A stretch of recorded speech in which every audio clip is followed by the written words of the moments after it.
नमस्कार दोस्तों, मैं Parasnath. Life high study IAS में आपका स्वागत है। आज हम लोग राजा महेंद्र प्रताप सिंह विश्वविद्यालय अलीगढ़ के बीए थर्ड सेमेस्टर एग्जाम 2025-26 जो 24 दिसंबर 2025 से एग्जाम होने जा रहा है, उसके लिए पेपर 304 अर्थात लिंग, विद्यालय तथा समाज, जेंडर, स्कूल एंड सोसाइटी का फुल प्रैक्टिस 6 हल करेंगे। इसके अलावा 75 प्रश्न हैं, तो आप लोग प्रश्नों को पूरा देखिएगा। यहाँ से एग्जाम में आने की संभावना है। ध्यान रखिएगा, यह पेपर आपका 40 अंक रहेगा। ठीक है, 100 प्रश्न दिया रहेगा, कोई भी 75 प्रश्न आपको हल करना है। 75 में आपको 30 प्रश्न मिनिमम सही होना चाहिए पास होने के लिए। ठीक है, तो आइए देखते हैं प्रश्नों को। पेपर 304 अर्थात लिंग, विद्यालय एवं समाज, gender, school and society full practice set 6 हल करेंगे। इसके पहले 5 प्रैक्टिस सेट हल कर चुके हैं। यदि आप लोगों ने नहीं देखा है तो आप डिस्क्रिप्शन में जाएंगे, लिंक आप प्लेलिस्ट 304 इस जगह पे क्लिक करेंगे, इस पेपर की सारी वीडियो आपको क्रम से मिल जाएगा। आइए देखते हैं प्रश्नों को। आप लोग ध्यान रखिएगा, फुल प्रैक्टिस सेट 5, 6, 7 आप लोग जरूर देख के जाइएगा, यहाँ से प्रश्न आने की संभावना है। पहला प्रश्न है, जेंडर शब्द संबंधित है। ए भूमिका, बी वृत्ति, सी व्यवहार, डी उपरोक्त सभी। सही जवाब हो जाएगा डी, उपरोक्त सभी। अगला प्रश्न है, जेंडर शब्द लैटिन भाषा के किस शब्द से लिया गया है। सही जवाब हो जाएगा, ध्यान रखना 2 का, ए, जीनस। अगला प्रश्न है, निम्नलिखित में से कौन सा भेदभाव का दावा करने का अधिकार नहीं है।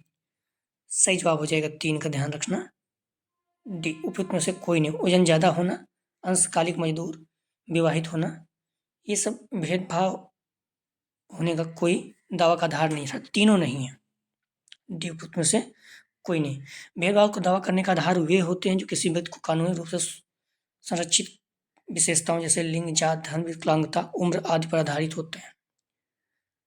अगला प्रश्न है, निम्नलिखित में से कौन सा कथन महिलाओं के लिए सत्य है। सही जवाब हो जाएगा डी, उपयुक्त में से सभी। महिलाओं को गरिमा तथा शालीनता का अधिकार है, उन्हें बराबर वेतन पाने का अधिकार है, उन्हें घरेलू हिंसा का अधिकार है। डी, उपयुक्त सभी। अगला प्रश्न है, एक अच्छा विद्यालय निम्नलिखित में से दूर रहता है। सही जवाब हो जाएगा 5 का, ए, लैंगिक पक्षपात। अगला प्रश्न है, संविधान के किस अनुच्छेद में महिलाओं हेतु प्रसूति सहायता की व्यवस्था है। सही जवाब हो जाएगा ए, अनुच्छेद 42। अगला अनुच्छेद 42 काम की न्याय संगत और मनोचित दशाओं तथा प्रसूति सहायता का उपबंध करना है। अगला प्रश्न है, नारीवाद शब्द का अर्थ कौन सा है। सही जवाब हो जाएगा सी, वह व्यक्ति जो समान अवसर अधिकारों में विश्वास करता है। अगला प्रश्न है, नस्लवाद क्या है। सही जवाब हो जाएगा सी, यह विश्वास की कुछ नस्ल के व्यक्ति दूसरे से बेहतर होते हैं। जैसे जर्मनी में देखो, उन्होंने कहा था हिटलर ने कि जर्मनी के लोग सबसे ज़्यादा मतलब सुपीरियर हैं। तो इस तरह से जो चीज़ें हैं ये नस्लवाद है। अगला प्रश्न है, समानता अधिनियम 2010 परमिट करता है। सही जवाब हो जाएगा 9 का डी, उपरोक्त में से कोई नहीं। पूर्व अपराधियों के खिलाफ भेदभाव, लैंगिक भेदभाव, नागरिकता के प्रति भेदभाव, तो इसमें से कोई भी परमिट नहीं करता। डी, उपयुक्त सही। भारत में उच्च प्रजनन मृत्यु दर का कारण है। तो सही जवाब हो जाएगा ए, महिलाओं में रक्त अल्पता। ठीक है, कई जगह शिक्षा भी दिया गया है, लेकिन सबसे ज़्यादा जो भारत में मृत्यु दर का कारण है प्रजनन के समय, महिलाओं में रक्त अल्पता मतलब रक्त की कमी। 50 से 58% मातृ मृत्यु प्रत्यक्ष प्रसूति कारणों मतलब रक्तस्राव, संक्रमण, उच्च रक्तचाप संबंधी विकार, हेपेटाइटिस और एनीमिया के कारण होती है। अगला प्रश्न है, एक असमानता का आधार है। सही जवाब हो जाएगा डी, उपरोक्त सभी, जेंडर, धर्म, आर्थिक स्थिति। अगला प्रश्न है, जातीयता है। तो सही जवाब हो जाएगा 12 का डी, एक सामाजिक समूह से संबंधित होने का तथ्य जिसके एक समान राष्ट्रीय परंपरा। अगला प्रश्न है, लैंगिक असमानता का मुख्य क्षेत्र क्या है। सही जवाब हो जाएगा डी, आर्थिक, स्वास्थ्य और शिक्षा। अगला प्रश्न है, लैंगिक भेदभाव का कारण है। सही जवाब हो जाएगा, ध्यान रखना, डी। अशिक्षा, गरीबी, महिलाओं के अधिकारों पर जागरूकता की कमी, डी उपरोक्त सभी।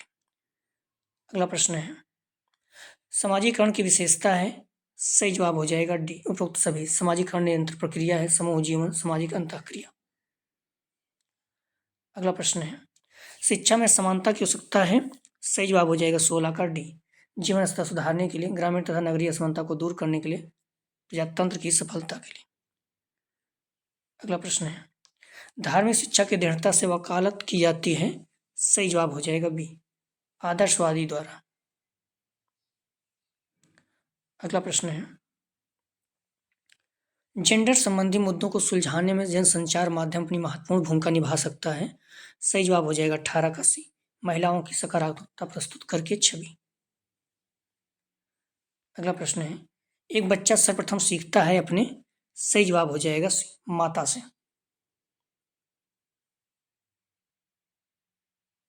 जेंडर भूमिका होती है। सही जवाब हो जाएगा, डी। सीखा हुआ व्यवहार, समाज द्वारा निर्धारित परिवर्तनशील गुण, डी उपरोक्त सभी। अगला प्रश्न है, शारीरिक विकलांगता किसे माना जा सकता है। सही जवाब हो जाएगा 21 का, डी। दृष्टिबाधित, पीठ की कमजोरी, मांसपेशी पेशी दुर्विकास, डी उपरोक्त सभी। अगला प्रश्न है, लिंग शब्द इंगित करता है। सही जवाब हो जाएगा ए, बालक और बालिका के मध्य जैविक अंतर को। अगला प्रश्न है, निम्नलिखित में से कौन सा सही है। तो सही जवाब हो जाएगा ए, हिंदू उत्तराधिकार अधिनियम 1956। अगला प्रश्न है, लैंगिक समानता और महिला सशक्तिकरण पर कौन सा दस्तावेज बल देता है। सही जवाब हो जाएगा डी, उपरोक्त सभी। राष्ट्रीय शिक्षा नीति 1986, राष्ट्रीय पाठ्यक्रम फ्रेमवर्क 2000, राष्ट्रीय पाठ्यक्रम फ्रेमवर्क 2005, डी उपरोक्त सभी। अगला प्रश्न है, लिंग निर्धारण के विरुद्ध निषेध पहली बार संयुक्त राष्ट्र चार्टर में व्यक्त किया गया था। सही जवाब हो जाएगा ए, 1948। अगला प्रश्न है, अनुच्छेद 39D के बारे में निम्नलिखित में से कौन सा कथन सही है। सही जवाब हो जाएगा सी, समान कार्य के लिए समान वेतन सुनिश्चित करना। अगला प्रश्न है, पितृसत्ता शब्द का शाब्दिक अर्थ है। सही जवाब हो जाएगा सी, पिता या पितृसत्ता का शासन।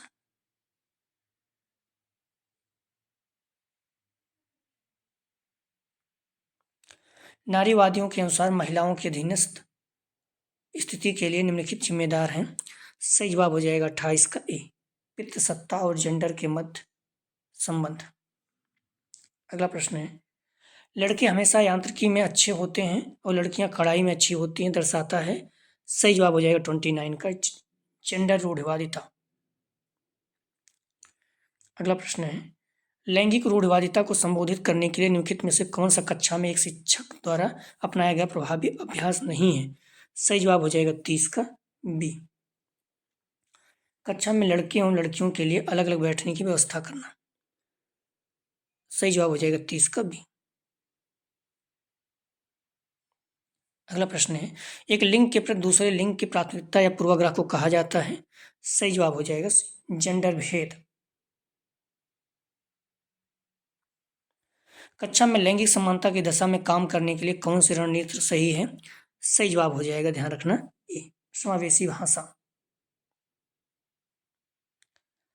प्रतिच्छेदन पद की खोज 1989 में डॉट डॉट द्वारा की गई। सही जवाब हो जाएगा, ध्यान रखना, ए, क्रेनसाउ। किस प्रकार के नारीवादी ने ज्ञानोदय के मूल्यों की आलोचना की। सही जवाब हो जाएगा डी, उत्तर आधुनिक। अगला प्रश्न है, कौन सी पंचवर्षीय योजना संपत्ति के अधिकार, हिंदू उत्तराधिकार अधिनियम जैसे संवैधानिक सुरक्षा उपायों द्वारा महिलाओं के विकास पर जोर देती है। सही जवाब हो जाएगा डी, 10वीं। अगला प्रश्न है, NCW का फुल फॉर्म है। सही जवाब हो जाएगा 36 का, सी, नेशनल कमीशन फॉर वुमेन। अगला प्रश्न है, संविधान का अनुच्छेद डॉट डॉट लिंग के आधार पर किसी भी तरह का भेदभाव पर रोक लगाता है। सही जवाब हो जाएगा डी। 15। अगला प्रश्न, फ्राइड के अनुसार लिंग पहचान विकास के चरण के दौरान विकसित होता है। सही जवाब हो जाएगा ए, फालिक। अगला प्रश्न है, बच्चे का पालन पोषण है। सही जवाब हो जाएगा बी, जेंडर, कार्य, भूमिका। अगला प्रश्न है, भारत में महिलाओं के साथ भेदभाव किया जाता है। सही जवाब हो जाएगा 40 का डी, उपरोक्त सभी। राजनीतिक जीवन में, सामाजिक जीवन में, आर्थिक जीवन में। अगला प्रश्न है, भारत ने महिलाओं के खिलाफ सभी प्रकार के भेदभाव के उन्मूलन पर सम्मेलन में हस्ताक्षर किए। तो सही जवाब हो जाएगा 41 का ए, 1980 में। भारत ने महिलाओं के खिलाफ सभी तरह के भेदभाव के उन्मूलन पर कन्वेंशन पर 1980 में हस्ताक्षर किए थे। इसके बाद 9 जुलाई 1993 भारत ने इसे मंजूरी दी थी। अगला प्रश्न है, महिलाओं का सशक्तिकरण के लिए राष्ट्रीय नीति पारित की गई। सही जवाब हो जाएगा डी, 2001। सेकंड सेक्स पुस्तक किसके द्वारा लिखी गई है। सही जवाब हो जाएगा सी, सिमोन डे ब्यूवायर। अगला प्रश्न है, किस वर्ष में ministry of human resource development के अंतर्गत ministry of women and child development एक विभाग के रूप में स्थापित किया गया। सही जवाब हो जाएगा 44 का सी, 1985। अगला प्रश्न है, लैंगिक भेदभाव को हटाया जा सकता है। सही जवाब हो जाएगा डी, शिक्षा व्यवस्था में सुधार द्वारा, सामाजिक कुरीतियों पर रोक लगाकर, प्रशासनिक व्यवस्था में सुधार करके। डी, उपरोक्त सभी। अगला प्रश्न है, IWRAW स्टैंड फॉर मतलब फुल फॉर्म पूछ रहा है। सही जवाब हो जाएगा 46 का B, international women rights action watch. Gender असमानता के निम्नलिखित में से कौन सा कारण है। सही जवाब हो जाएगा 47 का डी, उपरोक्त सभी। गरीबी, अशिक्षा, पितृसत्तात्मकता। अगला प्रश्न है, एक व्यक्ति का समान लिंग के लोगों के प्रति यौन और भावनात्मक आकर्षण कहलाता है। सही जवाब हो जाएगा बी, समलैंगिकता। अगला प्रश्न है, निम्नलिखित में से कौन सी एक सामाजिक रूप से निर्मित घटना है जो समय के साथ बदलती रहती है। सही जवाब हो जाएगा डी, जेंडर, स्त्रीत्व, पुरुषत्व। अगला प्रश्न है, महिला घटक योजना किस पंचवर्षीय योजना में शुरू की गई थी। सही जवाब हो जाएगा डी, 9वीं पंचवर्षीय योजना। अगला प्रश्न है, महिला अध्ययन एक शैक्षणिक विषय बन गया। तो सही जवाब हो जाएगा ए, दूसरी लहर नारीवाद में। अगला प्रश्न है, इंटरनेशनल कमीशन फॉर वुमेन कब स्थापित हुआ। सही जवाब हो जाएगा डी, 1992 में। जेंडर एवं सेक्स दोनों। सही जवाब हो जाएगा सी, अलग है। सेक्स एक जैविक अवधारणा है जबकि जेंडर एक सामाजिक।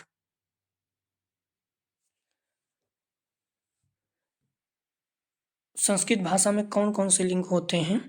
सही जवाब हो जाएगा 54 का, ध्यान रखना डी, उपरोक्त सभी। स्त्रीलिंग, पुल्लिंग, नपुंसकलिंग तीनों हैं। अगला प्रश्न है, पितृसत्ता अंग्रेजी भाषा के किस शब्द का हिंदी रूपांतरण है। सही जवाब हो जाएगा बी, पैट्रियार्की। पितृसत्ता का अर्थ है, सही जवाब हो जाएगा 56 का बी, पिता का शासन। मातृसत्ता मतलब माता का, नॉर्थ ईस्ट में मातृसत्ता आज भी है। अगला प्रश्न है, नारीवाद आधारित है। सही जवाब हो जाएगा ए, नारी मुक्ति पर। अगला प्रश्न है, कौन सा शब्द सामाजिक भेदभाव को प्रदर्शित करता है। तो सही जवाब हो जाएगा बी, जेंडर।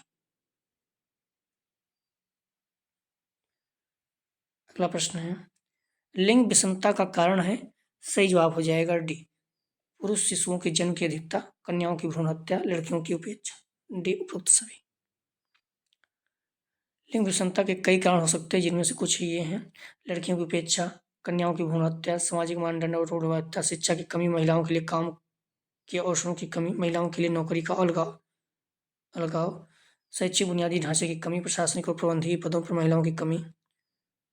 अगला प्रश्न है, महिला विकास एवं सशक्तिकरण के लिए चलाई गई विशेष योजना है। सही जवाब हो जाएगा डी, उपरोक्त सभी। महिला प्रशिक्षण योजना, ड्वाक्रा योजना, महिला समाख्या योजना, डी उपरोक्त सभी। अगला प्रश्न है, लिंग एक ऐसा मुखौटा है, वेश एवं कवच है, जिसमें स्त्री व पुरुष एक असमान नृत्य करते हैं। यह कथन किसका है? सही जवाब हो जाएगा ए, गार्ड लर्नर का। अगला प्रश्न है, लैंगिक भिन्नता का दुष्परिणाम है। सही जवाब हो जाएगा डी, भ्रूण हत्या, शिशु हत्या, स्त्री शोषण। लैंगिक भिन्नता का दुष्परिणाम महिला शिशु हत्या है, महिलाओं के साथ शोषण, महिला के साथ हिंसा, महिलाओं के साथ मानवाधिकार का उल्लंघन, महिलाओं के साथ स्वास्थ्य पर नकारात्मकता प्रभाव, महिलाओं के लिए स्वास्थ्य सेवा तक पहुंच में कमी, महिलाओं के साथ असमान व्यवहार, महिलाओं के साथ असमान, महिला के साथ भेदभाव, महिलाओं के साथ यौन शोषण है। अगला प्रश्न है, भारत में नारीवादी का जनक किसे माना जाता है? सही जवाब हो जाएगा डी, सावित्रीबाई फूले। अगला प्रश्न है, महिला सशक्तिकरण का मूल सिद्धांत है। सही जवाब हो जाएगा डी, उपरोक्त सभी। वित्तीय सुरक्षा, न्यायिक शक्ति अधिकार, सामाजिक और राजनीतिक अधिकार। अगला प्रश्न है, सामाजिक आंदोलन जीवन की एक नई व्यवस्था को स्थापित करने के लिए सामूहिक प्रयास या कथन है। सही जवाब हो जाएगा ए, हर्बर्ट ब्लूमर। अगला प्रश्न है, ब्रह्म समाज की स्थापना किसने की थी? सही जवाब हो जाएगा 66 का ध्यान रखना बी, राजा राम मोहन राय। ब्रह्म समाज की स्थापना राजा राम मोहन राय ने 1828 में कलकत्ता में की थी, जिसने भारत के आधुनिक सामाजिक धार्मिक सुधार आंदोलन की शुरुआत की। थियोसॉफिकल सोसाइटी की स्थापना कब की गई? तो सही जवाब हो जाएगा 67 का ध्यान रखना ए, 17 नवंबर 1875। अगला प्रश्न है, महिलाओं की स्थिति पर विचार करने के लिए प्रथम विश्व सम्मेलन मैस्को सिटी में कब आयोजित किया गया? सही जवाब हो जाएगा बी, 1975। भारत में महिलाओं की स्थिति सुधारने के लिए केंद्र द्वारा दहेज अधिनियम कब पारित किया गया? सही जवाब हो जाएगा, ध्यान रखना ए, 1961 में। संविधान के किस अनुच्छेद में महिलाओं हेतु प्रसूति सहायता प्राप्त करने की व्यवस्था की गई है? सही जवाब हो जाएगा बी, अनुच्छेद 42। अनुच्छेद 42 काम की न्याय संगतता और मानवोचित दशाओं का तथा प्रसूति सहायता का उपबंध करना। स्वतंत्र भारत का पहला शिक्षा आयोग था। सही जवाब हो जाएगा ए, राधाकृष्णन आयोग। माध्यमिक शिक्षा आयोग का समय था। सही जवाब हो जाएगा बी, 1952-53। विश्वविद्यालय शिक्षा आयोग 1948-49, माध्यमिक शिक्षा आयोग 1952-53, शिक्षा आयोग 1964-66, राष्ट्रीय ज्ञान आयोग 2005। अगला प्रश्न है, बाल अधिकारों से संबंधित अनुच्छेद है। सही जवाब हो जाएगा बी, 45। अगला प्रश्न है, बेटी बचाओ बेटी पढ़ाओ की योजना प्रारंभ की गई। सही जवाब हो जाएगा ए, 22 जनवरी 2015। अगला प्रश्न है, 2011 की जनगणना के अनुसार महिला साक्षरता दर कितनी है? सही जवाब हो जाएगा ए, 65.46, 65.46%। 2011 की जनगणना के भारत की कुल साक्षरता दर 74.04 थी। भारत में महिला साक्षरता दर 65.46, पुरुष साक्षरता दर 82.14। तो आप लोगों ने सारी वीडियो को नहीं देखा है तो डिस्क्रिप्शन में जाएंगे, लिंक आप प्लेलिस्ट 304 यहाँ पे क्लिक करेंगे, इस पेपर की सारी वीडियो क्रम से मिल जाएगी। अगला जो प्रैक्टिस हल करेंगे 7, तो प्लीज़ आप लोग वीडियो को लाइक और शेयर कीजिए, कॉलेज ग्रुप जो भी फ्रेंड है शेयर कीजिए, सभी लोगों को लाभ हो सके। यदि आप लोग चैनल को सब्सक्राइब नहीं किए हैं तो चैनल को सब्सक्राइब कीजिए। वीडियो देखने के लिए धन्यवाद दोस्तों।